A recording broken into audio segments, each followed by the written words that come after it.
Hello, hello, hello, and welcome to today's episode of Her Version. This podcast is dedicated to sharing stories of struggle to triumph, a platform that allows individuals to tell their truth in order to inspire and uplift others. I am your host, Sabrina Victoria. If you are new to this podcast, make sure you follow, like, subscribe, and share. Let's jump right in.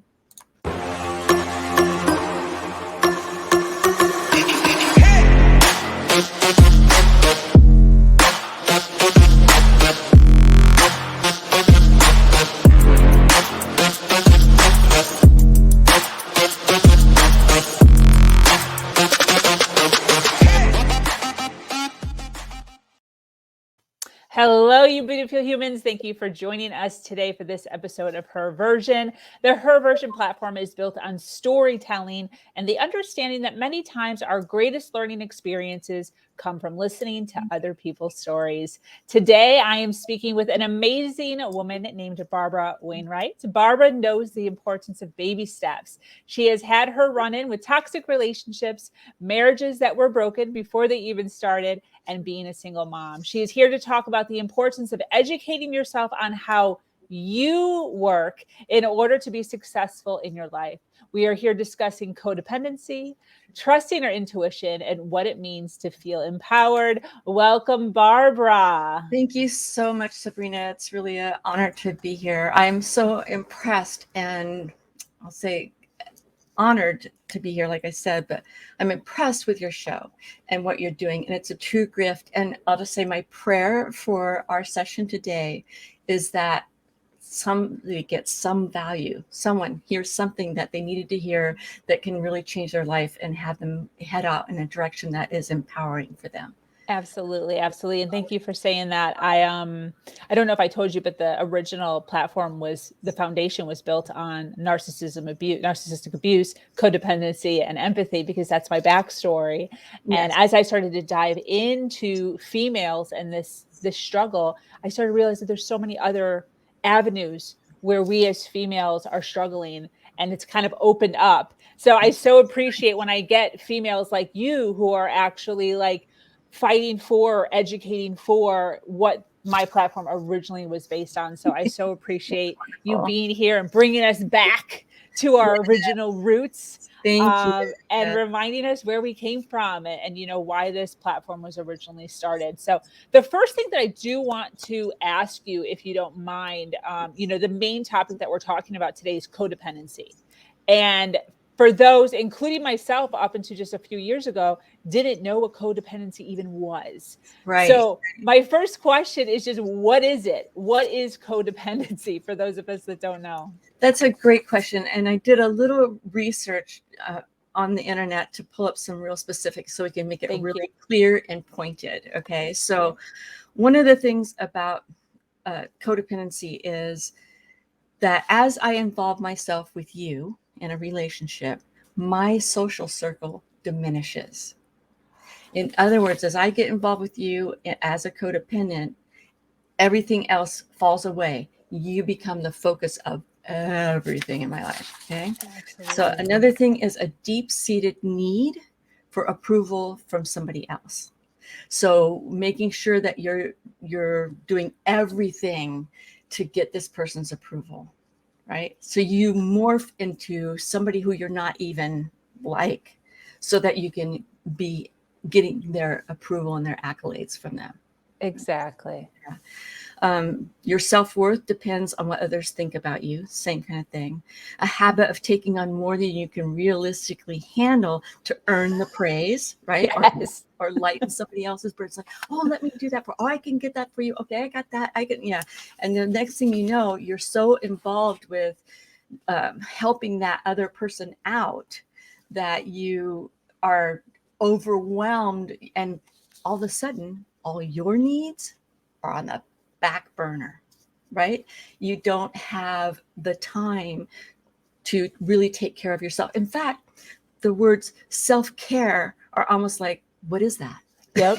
What does that mean? Self-care. I'm so focused about taking care of you and making sure all your needs are met that my needs are like, who cares? You just stop completely caring about yourself and what you really need. And you don't even know what that is because you've forgotten because you're so focused on the other person. Exactly. Yeah, a tendency to apologize or take on blame in order to keep the peace. So Absolutely. not okay. So this is another statement that I heard when I got into Codependence Anonymous.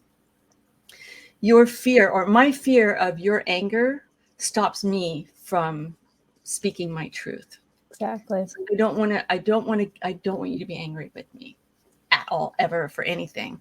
So I'm going to say things, agree with you, do things that I would not under normal circumstances do, but I want your approval, and I certainly don't want you to get mad at me for anything. So therefore I'm going to do it. Yeah. It's like not having any boundaries would be Yes. oh gosh. So avoiding conflict, that would definitely be one. A tendency to minimize or ignore your own desires. So saying, hey, I'd really like you to come. And this is another thing, like that social circle diminishes. I'd really like you to come and meet my parents or something, or my best friend. And they're like, nah, I'm not going to do that. Right. I think that's one thing that a narcissistic person, when you get in a relationship, this would be one of your red flags when you say, hey, I would like you to come and meet one of my friends. It'll be like, no, not going to do it. And I think part of the reason is they get called out on their BS. Yep. So they don't want to meet anybody else. And then you tend to isolate. They isolate you away from anybody that you do know. And you end up, like I said, your social circle just diminishes until it's bye-bye. Exactly. Yeah. Habit of making decisions for others or trying to manage loved ones. A mood that reflects how others feel rather than your own emotions. There's another one. Guilt or anxiety when you do something for yourself. Right. So, like, okay, I really want to do this thing for myself, but then you stop yourself because, it'd be really better if I did it for so-and-so. Yep. So, yeah. So Yep. really putting other people first and not taking care of yourself is a huge sign. Overwhelming fears of rejection or abandonment. So those are the key things. And I'll just say, when I first got into Codependence Anonymous, so let me give a little backstory on how that happened, if that's okay. Sure. Okay. So I was I was married, had 2 children, and got divorced. Married, had 2 more children, and got divorced. And it was in the second divorce, which I hired an attorney for because it was a pretty nasty divorce, because it was my marriage to the narcissist. I ended up with a attorney that said to me, I think you would benefit from going to a 12-step program. I'm like, what's that? And he goes, yeah, Codependence Anonymous. I'm like, what's that? So if it hadn't been for him, I might still be swimming in the same soup that I was swimming in for those 2 marriage to kids. Okay. Wow. So, I feel very fortunate that the attorney said, hey, you might benefit from it.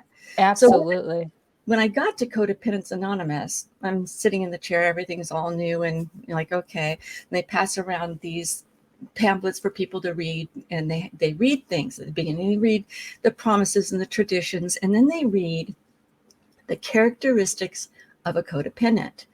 And I looked at them, and I was in such denial.